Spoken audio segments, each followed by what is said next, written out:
Now you're going to hear from Lani. This is the woman who is the literal source of this cloth. I'm so happy you're here. So, I think that should work, but Aaron and I can backtrack, and it's really hard to see. To see around it. Yeah, you have to crane your neck a little. Okay, I can see. Okay, everybody else has craned their neck all day long, so I can too. Can you hear me okay?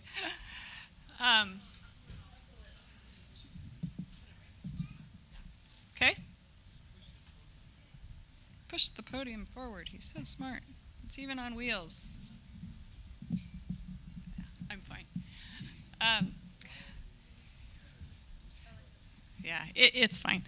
So, climate beneficial cloth. This has been a journey, and I know we're not done yet, but it's a great place to pause and just thank everybody who's been a part of this. And yeah, please.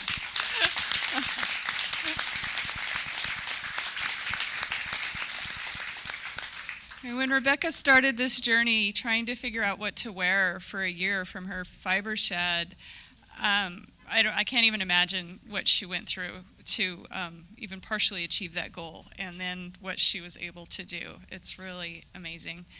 And now we have cloth. We can make skirts, we can make dresses, we can make shirts. We're so excited. Yeah, it's great. And my part in this is exciting as well. I've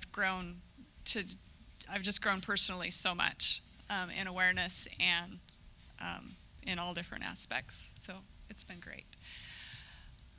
So we started our ranch we didn't start the ranch. The ranch was established in 1888 by the Thomas Bear family. It retains its name today, being the Bear Ranch. That's not because it's bare devoid of soils. It's from the Bear family, and that's neat in and of itself that name has stayed with the ranch all these years. We purchased the ranch in 2003, and then added some ground for sheep, some sheep allotments in 2005. And that's when we were able to increase the size of our sheep from 1,000 up to the current 3,500 to 4,000 that we've been maintaining. It's really about feed as far as size of your operation. Especially in our range operation, the way we work, you've got to have a new permit. You've got to have new ground to go to in order to expand. So we're fortunate where we're at, but without adding a lot of feed, we're probably as big as we're going to be as far as sheep production. What else is on there? We have a hope of succession and sustainability. I have 4 children, and they're interested at various levels according to their ages in the ranch and the operation, and that's part of sustainability, is if we can take this model on to the next generation and continue to do this. So in all aspects, from Ryan restarting the textile industry, his level of weaving on the West Coast to, I can just go on tangents, so I'll try to stay.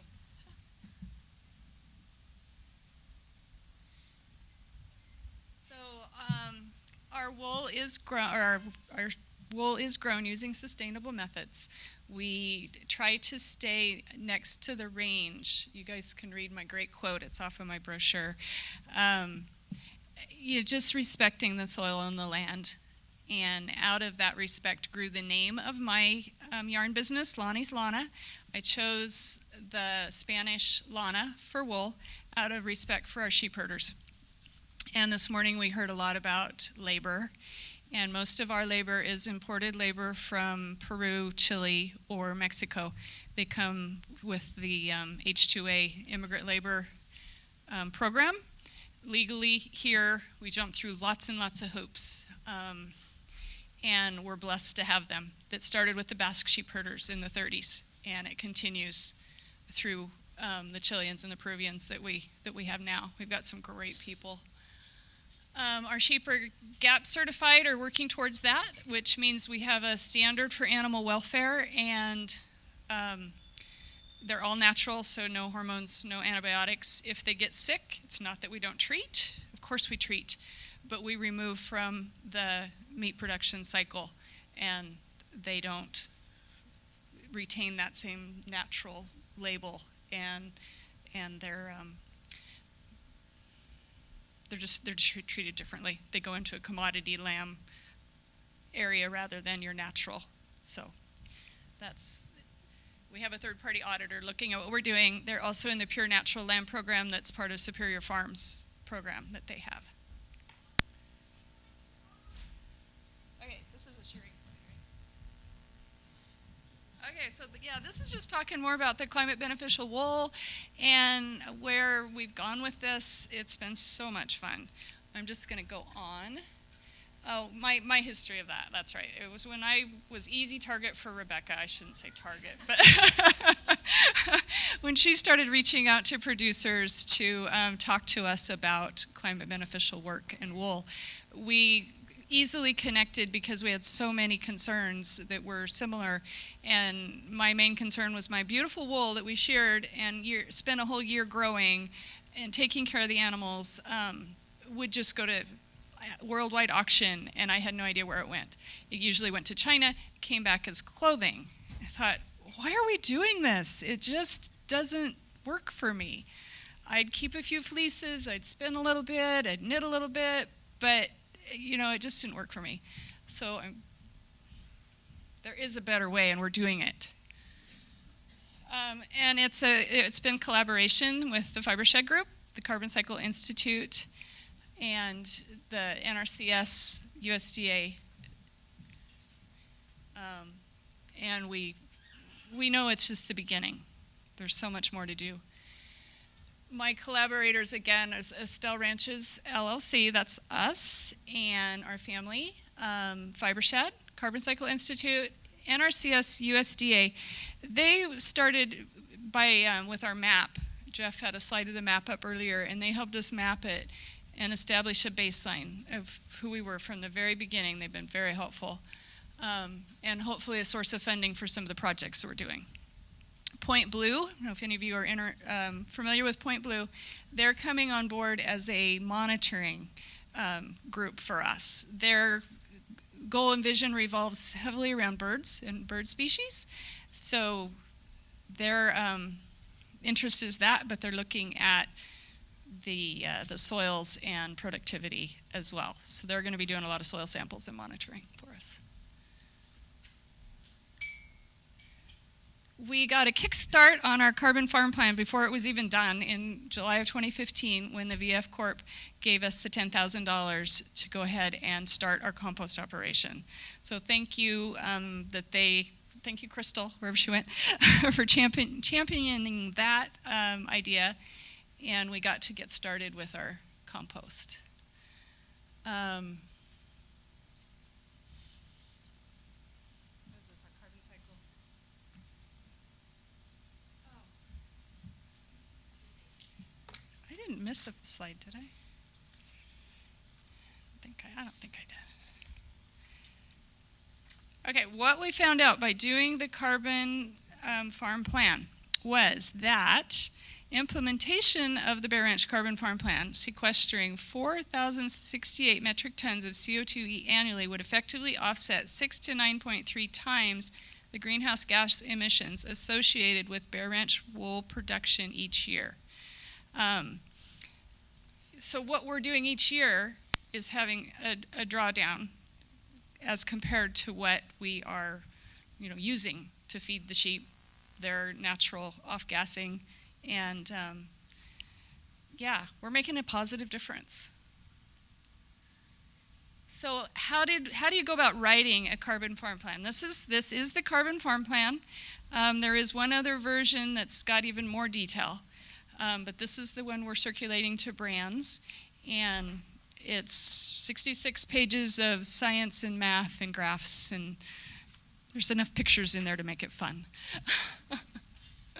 I have a copy on my table back there. There's one copy on the community cloth table, and we can email it out if anybody is dying to read it. They should, right, Jeff?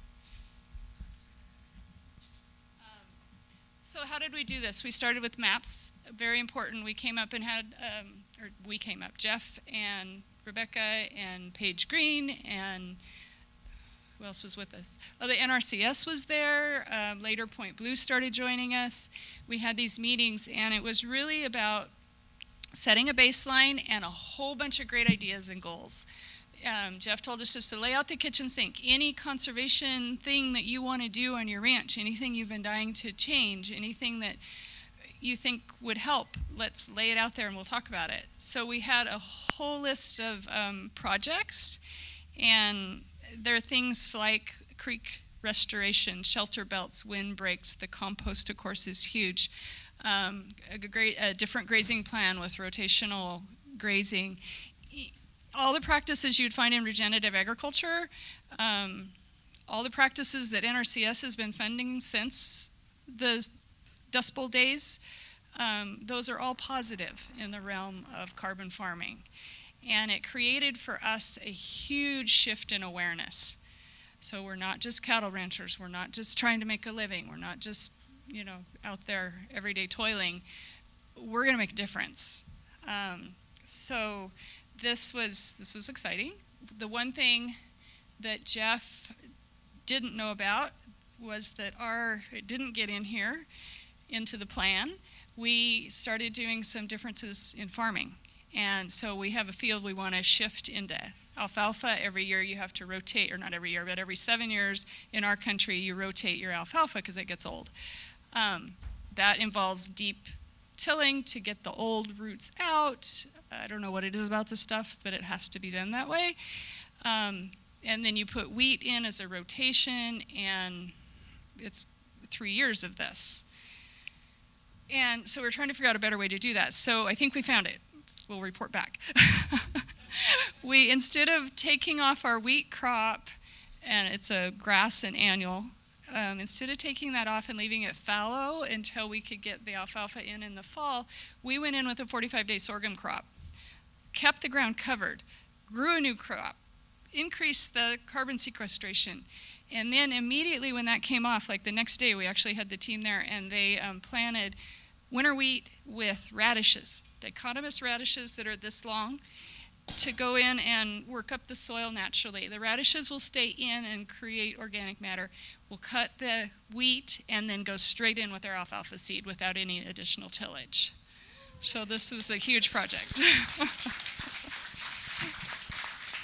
And that's all from awareness, just knowing there's a better way to do things. The other projects, is this the project page? Implementation. Okay, here's projects. A shelter belt is another one that's in progress. The compost pile, the shelter belt provides shelter for animals plus additional silviculture trees. Very good use of our water because we have a spring, so it's all going to be a gravity flow watering system to get them established. We're going to put dye plants in there. We're going to have some black walnuts. We're going to have pollinators. So the shelter belt is fun. It's about 4 miles. The other huge plan that we've got on the books, we're trying to get funding through NRCS. It's going to be huge, though. It hits about 4 of those other projects. It hits what you see in the picture, which is a degraded stream. You see the fence line. The other side of it is beautiful because the livestock can't get in there. Well, there's about 3 or 4 miles that need the same treatment. So we're going to put fresh water out in the pastures. We're going to finish fencing it, fresh water in the pastures, and then additional rotational grazing, intensive grazing kind of program that will be huge. Also, this is another thing that I got a kick out of our process with, was we wanted to take off some high points because it's flood irrigated. Water doesn't go all the way down where it needs to be. We can't water it effectively. So we were going to just scrape off some high points and level it up a little bit. Not a lot, just a little. Well, if anybody knows Jeff, this created a little bit of angst. So we started experimenting with different ideas and a better way to do things, and that came with the help of our engineer Tom Hill with NRCS, who's a great partner. And Tom said, let's just do gated pipe. So we're going to pressurize and put gated pipe across and then fled from there. So it's not an area that's good for sprinkler irrigation, so that wasn't an option, but by pressurizing and then spreading it that way, we don't have to level anything or move any soils around. So another big win. Yay. This is just awareness. It's just awareness. It's knowing that what we're doing was wrong and there's a better way. We can share that. We can share that with people.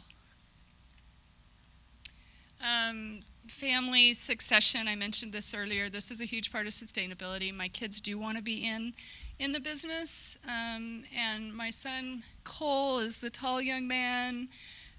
Next to him is Frankie, who's the short 8-year-old. So my kids range from 8 to 26. My daughter Anna's back in the corner joining us today. And she raises sheep. Cole raises sheep. My daughter and her husband run our cattle. So it is a family operation, and we're very proud of that. I think my last comment, I don't know if it's in there, but let me just say this. Agriculture is the only solution big enough. We saw those greenhouse gases emissions. It's the only solution big enough. So thank you, Rebecca. Thank you, Jeff. Thank you, John.